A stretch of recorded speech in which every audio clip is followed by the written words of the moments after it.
Bueno, ahora los invitamos a escuchar a Monseñor Jorge Lugones con una exposición sobre el tema de la persona humana y el trabajo. Muy buenas tardes a todas y a todos.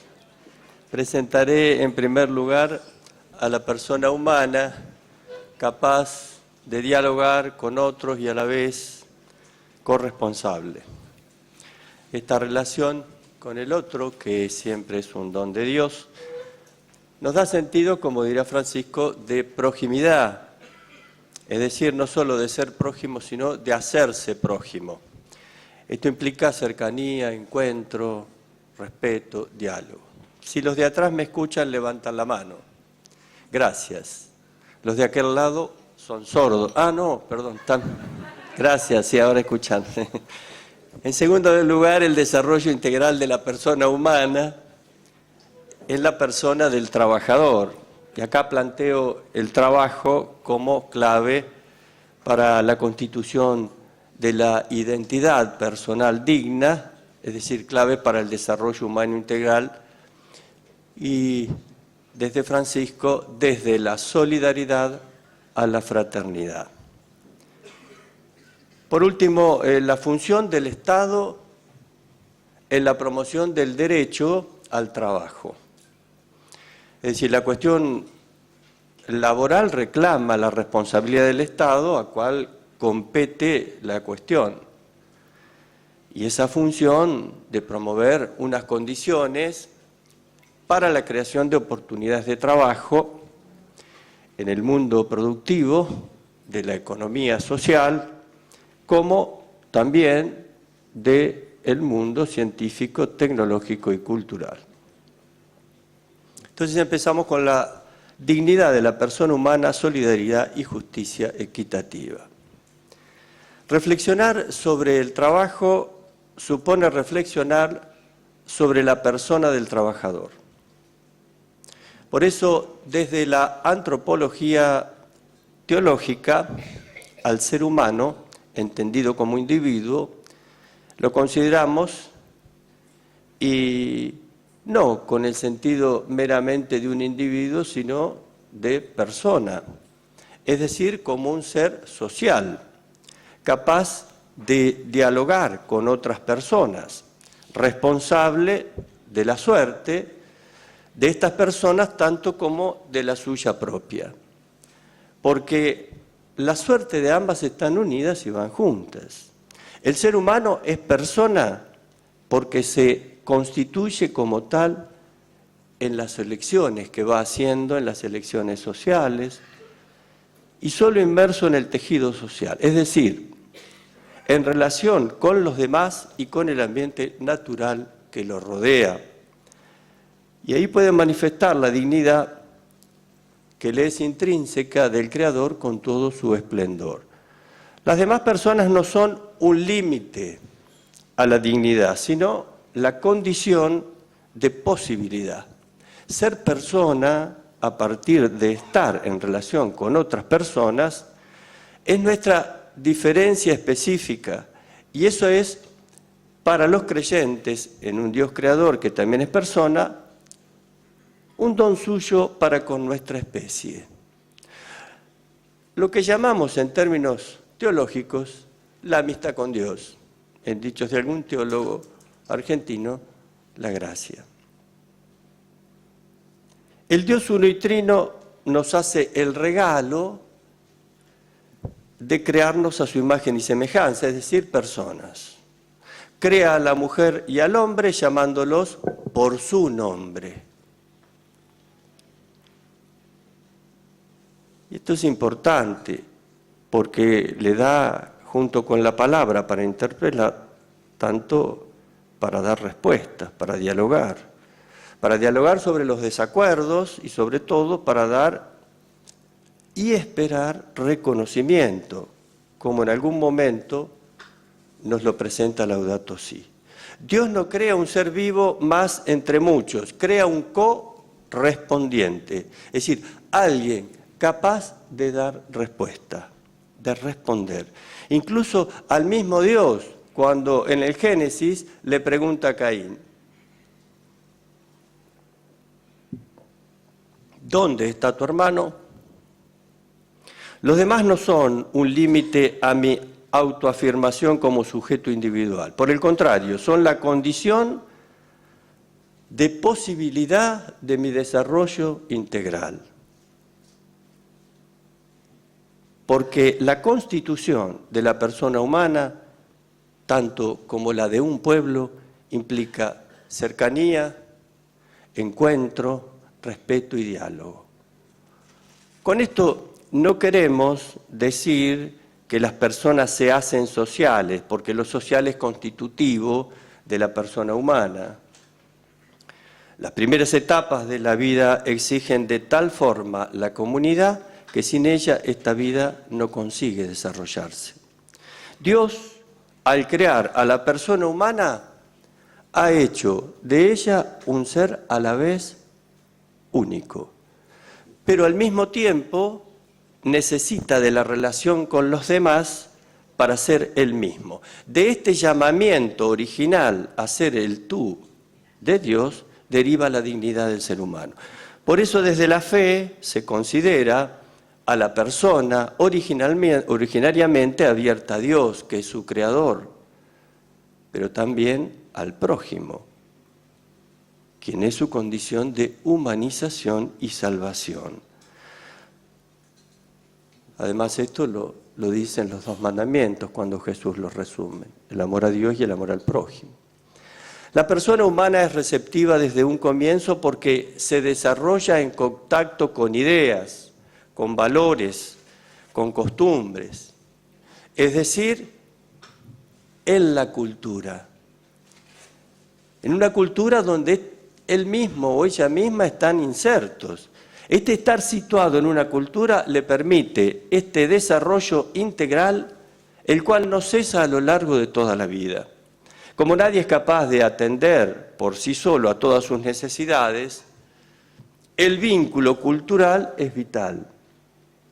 La autosuficiencia es no solo una fantasía individual, sino también causa fundante de la negación de los demás, de su desconocimiento como personas y, en las palabras de Francisco, de su descarte. Por consiguiente, todo ser humano que habita la casa común, que es el mundo, está interpelado, quiera o no, en una relación social particular, enmarcada por el territorio y precedida de una historia en común. Esta historia en común da sentido a su vida. Por eso el ser humano precisa además sentirse enraizado en el humus de una tradición, de la que solo el grupo, y no los individuos aislados, es depositario, porque sin esa tierra nutricia la persona se encuentra desguarnecida, desarraigada y sin memoria. El Dios cristiano, para nosotros, uno y trino, es la encarnación de la segunda persona, el Hijo, y es el Dios pobre, despojado, pero sobre todo es el Dios para los otros. Ahora, la pobreza de Dios en Cristo no es un fin en sí misma, es la suprema revelación del amor de Dios, de un Dios que es, por definición, amor y unidad. Ese es el fundamento teológico por el cual el discernimiento social de la Iglesia se opone a todas las formas de individualismo. Eso que es Dios, amor y unidad, socialmente se expresan como relaciones solidarias. Por eso decimos que el Papa Francisco, decimos con él, que la solidaridad es el modo de relación entre las personas humanas y con las tres personas divinas, que genera una cultura del encuentro o de la vida, como lo llaman los obispos latinoamericanos desde Aparecida, y lo repetían o lo decían anteriormente en el documento de Medellín en 1968 y un año después en Argentina con el documento de San Miguel, 1969, se cumplen 50 años.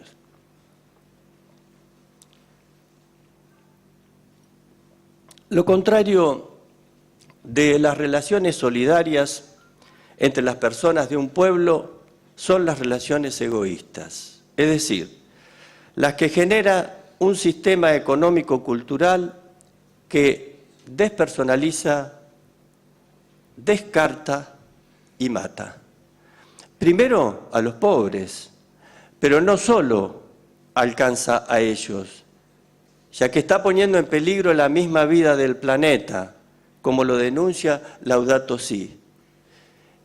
Por ese motivo pensamos, como comunidad cristiana, es decir, como iglesia, que los graves problemas actuales de nuestro pueblo exigen para su resolución solidaridad entre todos los sectores sociales, especialmente de parte de quienes están en posiciones ventajosas, incluso legalmente adquiridas, y aquí ese principio de la propiedad privada, pero con fin social, para con aquellos que menos tienen o nada tienen, que son los pobres o empobrecidos, los desocupados, descartados, los excluidos y los desconocidos de la sociedad.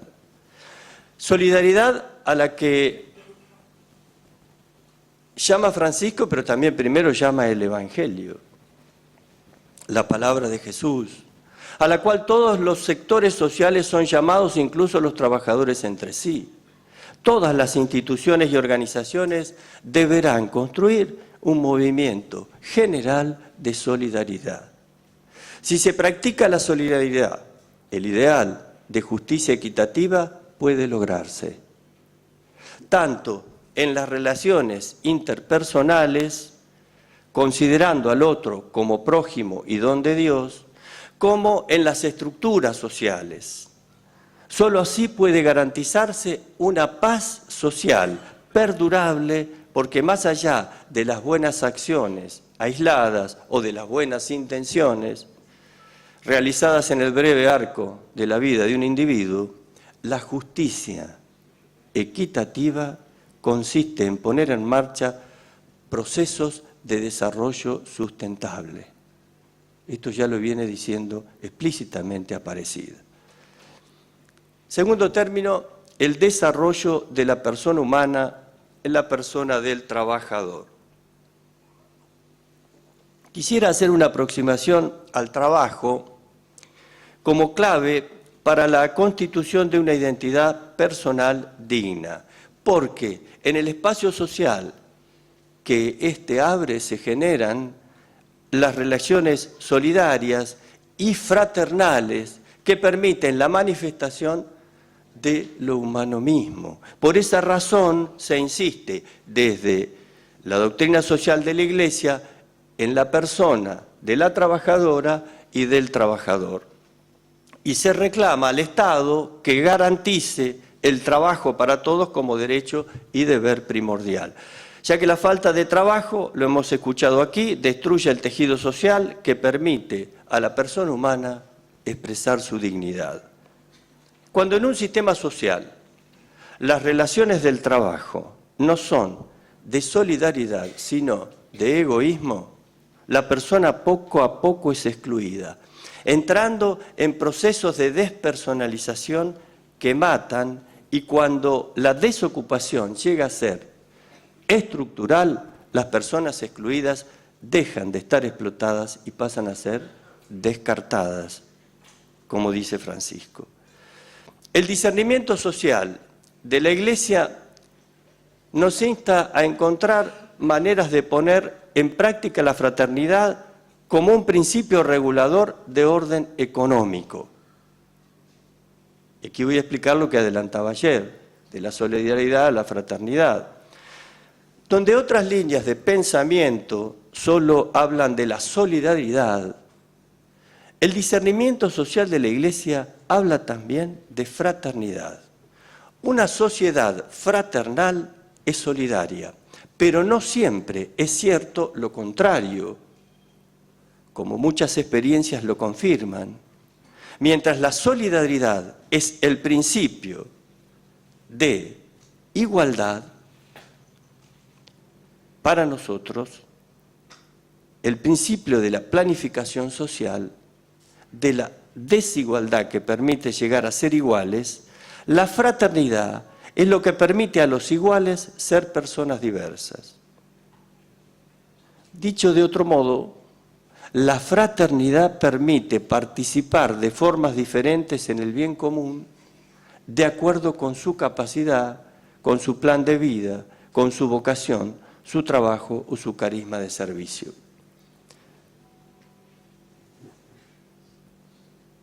Pablo VI, a quien cita constantemente Francisco en Populorum Progressio, decía que el desarrollo humano no se reduce al simple crecimiento económico, porque para ser auténtico debe ser integral. Tomada esta palabra ya de Maritain, y se habla ya del desarrollo humano integral. Es decir, promover toda la persona humana y también a todas las personas y a los pueblos. Y dado que, según dijo Francisco, en la Confederación Italiana de Sindicatos de Trabajadores en el 2017, la persona florece en el trabajo. Entonces el trabajo no es una cuestión entre tantas, sino más bien la clave esencial de toda la cuestión social. En efecto, el trabajo condiciona no solo el desarrollo económico, dice el compendio de la doctrina social de la Iglesia, sino también la cultura y la moral de las personas, de la familia y de la sociedad. Como cristianos, sostenemos, creemos que la persona humana, como imagen de Dios, es una persona en relación con otras personas y con el ambiente que la habita, y es capaz de obrar de manera racional tomando decisiones, no solo para realizarse a sí misma, sino también para el cuidado de los demás. Evidentemente, del medio ambiente donde habita. Por eso consideramos que el trabajo no es solo un medio de subsistencia, también es participación. Recordamos uno de los principios de la doctrina social de la Iglesia, de participación en los procesos de decisiones tendientes a la distribución de los bienes comunes, tanto como del cuidado de sí mismo, de la comunidad y del medio ambiente. Estamos convencidos que la dignidad de la persona humana se manifiesta en el trabajo creativo. Es allí donde se despliega su potencial humano, formándose y capacitándose de manera permanente para pensar e implementar nuevos modos de cuidado. Ahora, cuando el modelo de desarrollo económico se basa solamente en el aspecto material de la persona, termina beneficiando solo a algunos y daña el medio ambiente. En ese caso, genera un clamor tanto de los pobres como de la tierra, que nos reclama cambiar de rumbo, un rumbo que para ser sostenible necesita colocar en el centro del sistema económico a la persona humana, que siempre es un trabajador o una trabajadora, integrando la problemática laboral con la ambiental. Como dice Laudato Si, como todo está interconectado, pensamos que se debe responder también de modo integral. El Papa, en el encuentro con los movimientos populares en Santa Cruz de la Sierra, fue contundente. Y él dice: cuando el capital se convierte en ídolo y dirige las opciones de los seres humanos, cuando la avidez por el dinero tutela todo el sistema socioeconómico, arruina la sociedad, condena al hombre, lo convierte en esclavo, destruye la fraternidad interhumana, enfrenta pueblo contra pueblo y, como vemos, incluso pone en riesgo esta nuestra casa común. Está aquí Francisco. Por eso el Papa no habla solo en Laudato Si de una crisis laboral ni una crisis económica, sino que habla de crisis ecológica, porque lo engloba todo: techo, tierra y trabajo. La crisis ecológica es un problema cultural, antes que económico, y su resolución, según dice el Papa, es la conversión de las estructuras culturales mediante la política. Evidentemente, la política entendida como la forma más alta, dice él, de la caridad. Es innegable que el genio femenino es necesario en todas las expresiones de la vida social. Por eso se ha de garantizar la presencia y el protagonismo de las mujeres también en el ámbito laboral. La persistencia de muchas formas de discriminación que ofenden la dignidad de la mujer en la esfera del trabajo se debe a una larga serie de condicionamientos perniciosos por los cuales son todavía hoy olvidadas en sus prerrogativas, marginadas frecuentemente, incluso sabemos reducidas en algunos lugares a esclavitud. Estas dificultades, desafortunadamente, no han sido superadas, como lo demuestran en todo el mundo las diversas situaciones que humillan a la mujer, sometiéndola a formas de verdadera explotación. La urgencia de un efectivo reconocimiento de sus derechos se advierte especialmente en los casos de retribución, la seguridad y la previsión social.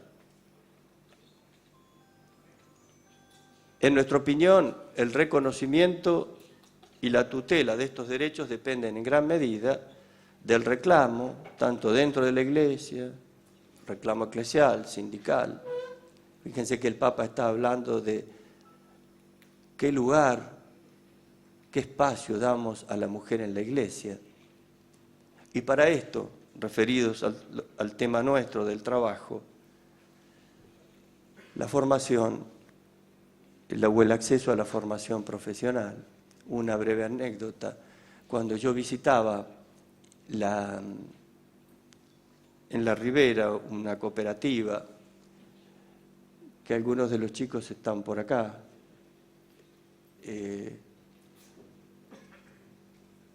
y hablaba con la delegada, me decía: padre, no sabe la tarea de aprender que tenemos cada día cosas nuevas, porque para comercializar nuestros productos de reciclado nos piden un montón de cosas. Entonces le digo: María, pero para eso necesitan capacitarse. No, ella me dijo: no, padre, necesitamos formación. Necesitamos formación. Ahí me hizo clic.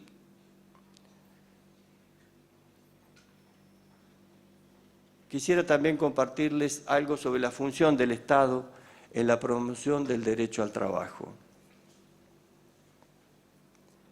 Hablar del trabajo digno, lo que significa en el sistema de mercado, para que no queden dudas, remuneración justa en condiciones de trabajo legales y legítimas, depende directamente de la promoción de la justicia equitativa que asegura la paz social. En consecuencia, la cuestión laboral reclama la responsabilidad del Estado, al cual le compete la función de promover la creación de oportunidades de trabajo, incentivando para ello al mundo productivo, tanto como al científico, tecnológico y cultural, que se debe corresponder con un mundo de acceso social a los bienes y el consumo.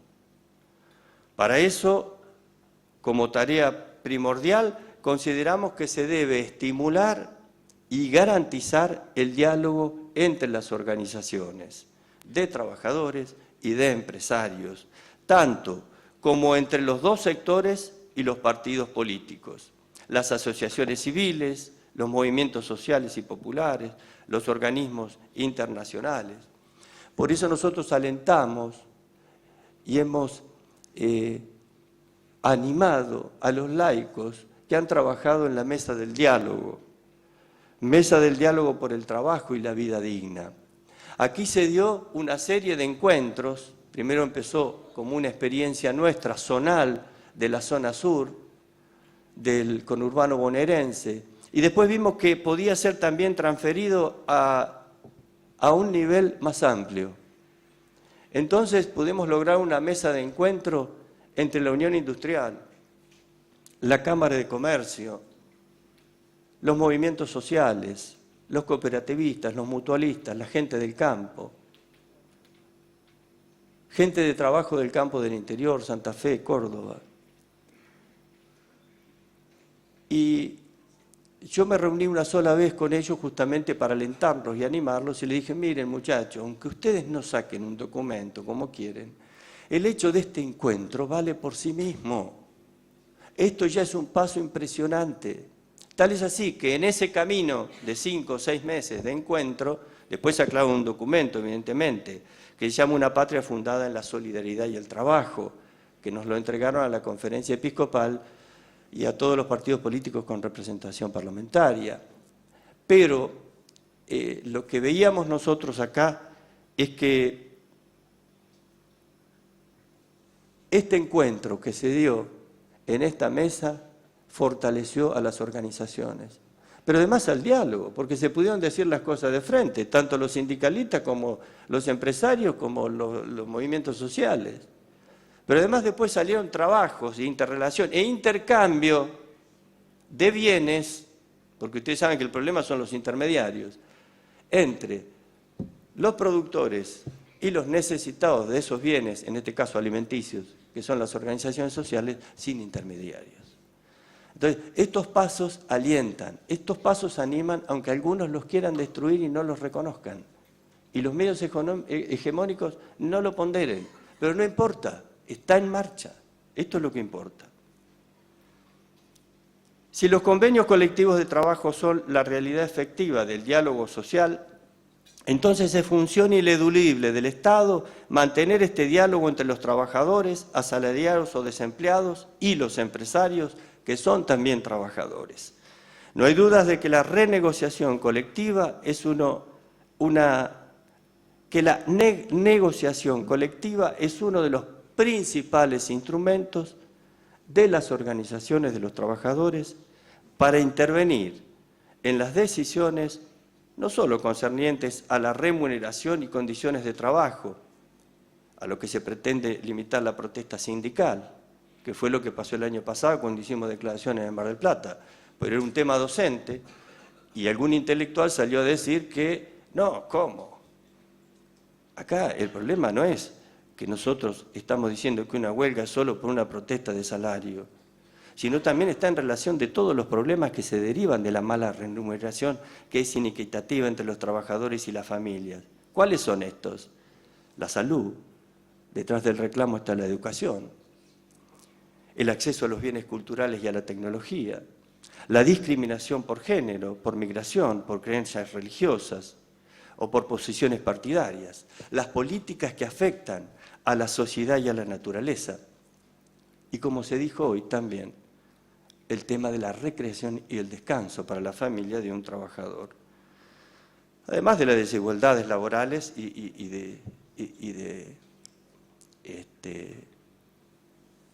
de remuneración que vimos, y de salario, mejor dicho, que encontramos en el país todavía.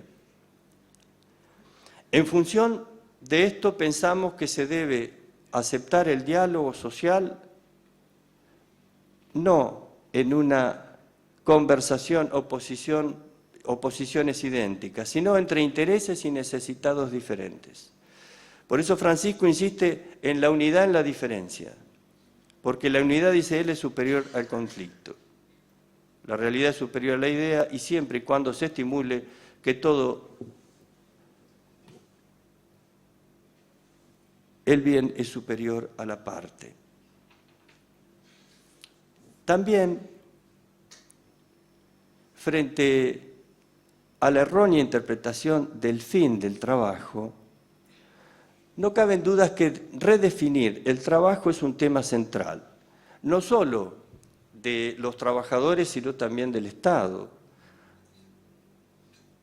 Esto es lo que está impulsando la OIT, lo que hemos visto cuando hemos viajado este año, y desde Ginebra la Comisión Mundial, creada para tal fin, está integrada por representantes de trabajadores, empresarios y gobiernos. Y está especulando sobre otros modos de actividades creativas remunerables, distintas a la de empleo asalariado, que en muchos casos se realizan al límite de la explotación. Sin embargo, hasta hoy, buena parte de nuestra sociedad resiste a la idea de pagar sin explotar. Por eso el Papa habla de una conversión cultural. El cambio de paradigma productivo con las nuevas tecnologías solo tiene sentido si mejora la calidad de la vida de las personas en lugar de descartarlas, como vimos hoy en varios videos. Si bien esto último es un problema a nivel mundial, también emergen nuevos desafíos productivos inclusivos desde la economía popular, con los cuales el Estado puede colaborar. Hasta ahora ha sido principalmente una respuesta de las personas excluidas del empleo formal, quienes desarrollando innumerables emprendimientos laborales se organizan como asociaciones, como cooperativas, como sindicatos o movimientos populares. Es la respuesta digna de emprendedoras y emprendedores que dentro de la economía de mercado se proponen crear trabajo y producir sin dañar la naturaleza. Por eso Francisco ha convocado, hoy hablábamos entre los obispos, para el 2020 en Asís, en marzo del 2020 en Asís, a los que están empezando a estudiar y practicar una economía diferente, la que hace vivir y no mata, que incluye y no excluye, que humaniza y no deshumaniza, que a la vez cuida la creación y no la depreda. Y les propondrá hacer un pacto para cambiar la economía actual y dar un alma a la economía del mañana.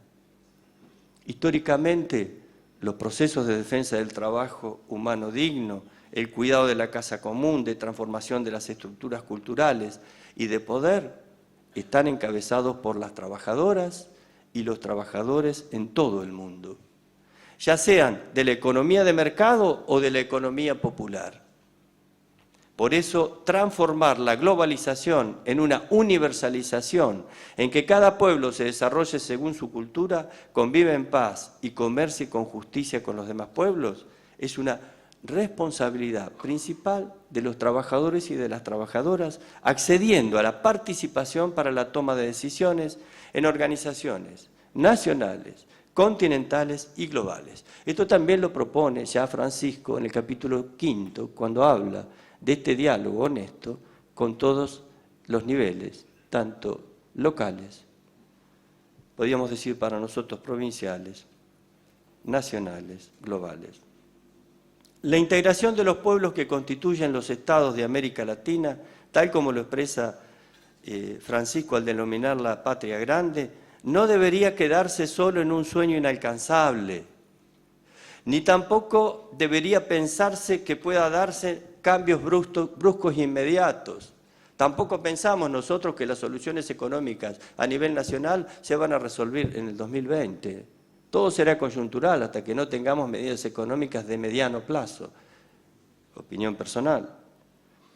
Dependerá entonces de la capacidad de iniciar procesos en el tiempo, los cuales no dependen exclusivamente de los espacios de gobierno. Para poner en marcha estos procesos es necesario que participen todas las organizaciones de las patrias hermanas. Reconocemos que resulta imprescindible, entonces,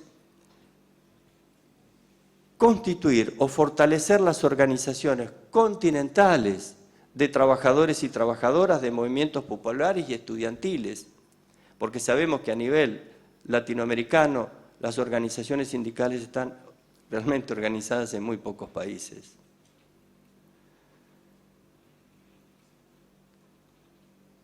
Y también me parece que abarcando todo el espectro de la sociedad, las organizaciones deportivas, culturales, artísticas, porque por ello se mantiene también viva la palabra pública de todos los sectores sociales. La autoorganización de cada sector permite el intercambio de ideas, la expresión de necesidades y anhelos comunes y colectivos, y la memoria de conquistas y pérdidas que permiten proyectar con esperanza un futuro común. Por eso cuando nuestra pastoral social de la diócesis me viene a reclamar cosas, yo les respondo, pero tenemos que ir al territorio, ¿eh? Esto no lo resolvemos en el escritorio ni en la curia. La integración de nuestros países hermanos será a futuro lo que fortalezca nuestra identidad y la posibilidad de generar acciones que nos vigoricen como continente de la esperanza. Animarnos a dejar intereses particulares de lado y buscar senderos de construcción de consensos necesarios para el desarrollo integral en Latinoamérica y aportar así a esta globalización tanto de la solidaridad como de la fraternidad, en lugar de la discriminación, la división y la indiferencia. Bueno, espero no haberlos cansado. Muchas gracias.